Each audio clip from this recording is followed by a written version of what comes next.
Hello, I'm James Risley, the Senior Research Analyst at Digital Commerce 360. Our just released Top 1000 report showed online retailers brought in a lot of extra revenue during the pandemic.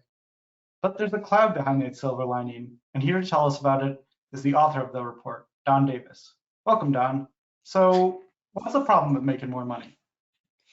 Well, making more money is good, JR, and online retailers made a lot more money during the pandemic.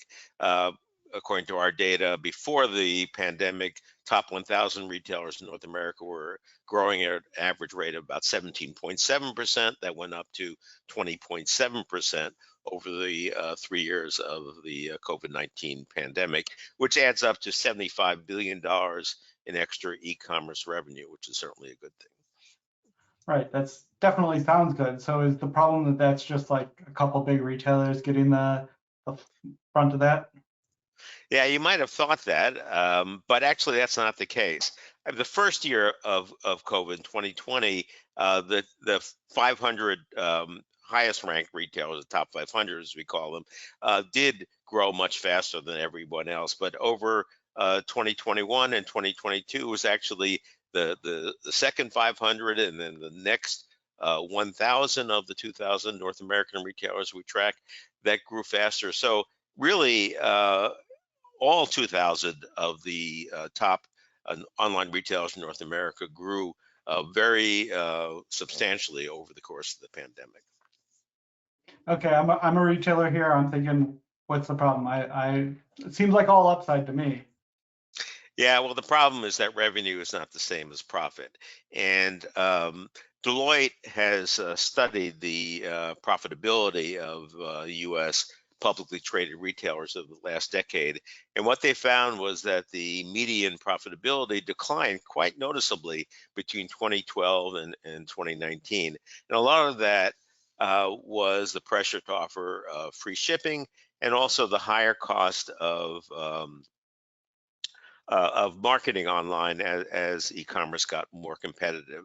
So as part of this 2023 Top 1000 report, we also talked to Top 1000 retailers about how they are maintaining their profits in this highly competitive setting.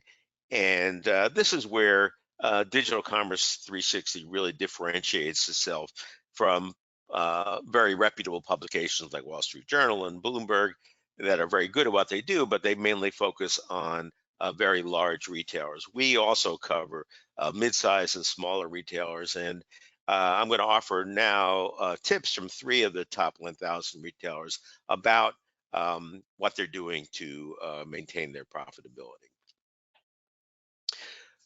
So one of the tips about being profitable online comes from Brad Wolanski, who's the CEO of Dover Saddlery, which sells gear for horseback riding. Now, Dover sells through its own brick and mortar stores, through its website, and also on Amazon. And their analysis showed that the customers that bought from them on Amazon rarely showed up in their stores or on their website. In other words, Amazon was not a customer acquisition channel for them. So therefore, they had to make profit on every Amazon sale. And that's hard to do because Amazon customers expect free shipping. Many of them are Prime members and are guaranteed free shipping. So what Dover has done is raise the price slightly on Amazon above what they charge on their own website. Now, it used to be that Amazon required that your price on Amazon was the lowest online. That's no longer the case. And Dover has taken advantage of that to cover the cost of free shipping on Amazon and to continue to make a profit on those sales.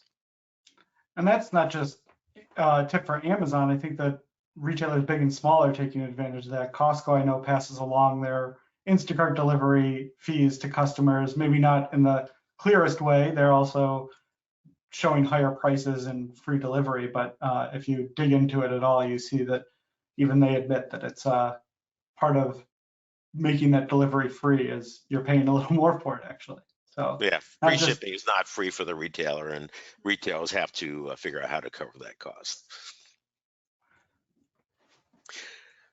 So another tip about online profitability comes from David Ting.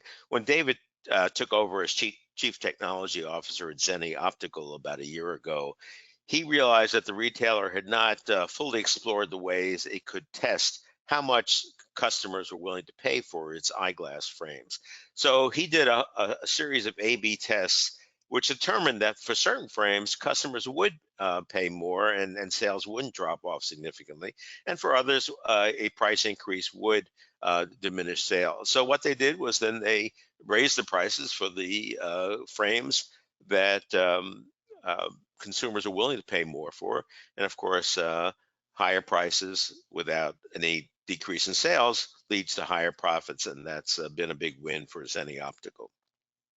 I think a really great sub point here is that you can have vendors who always promise you a good ROI, but I think what David really did smartly here was look at what the problem was and then invest in those A/B testing, a vendor that can provide something like that rather than just kind of expecting that your ROI will be good. It's a really smart way to look at these kind of things. Right. So another tip on online profitability comes from CPO Commerce, which sells power tools online. When CPO's buyers hear from suppliers that a popular product is in short supply, they report that to their colleagues because it may mean that a big competitor like Home Depot or Lowe's has made a major buy of that product and is about to put it on sale. So CPO can then, if it chooses to, increase the marketing on that product to sell off its inventory and get ahead of the competitor's sale. As Mike Ritter, the president of CPO Commerce, told me, you have to be end-to-end smart if you want to make a profit these days because it's very competitive out there. It's a great quote. End-to-end smart is really, I think, the key to these e-commerce players who we've seen rising through the ranks throughout the years. Right. So what our top 1,000 data shows is that many mid-size and smaller online retailers are succeeding and staying in business and making a profit, but you do have to be smart to do that.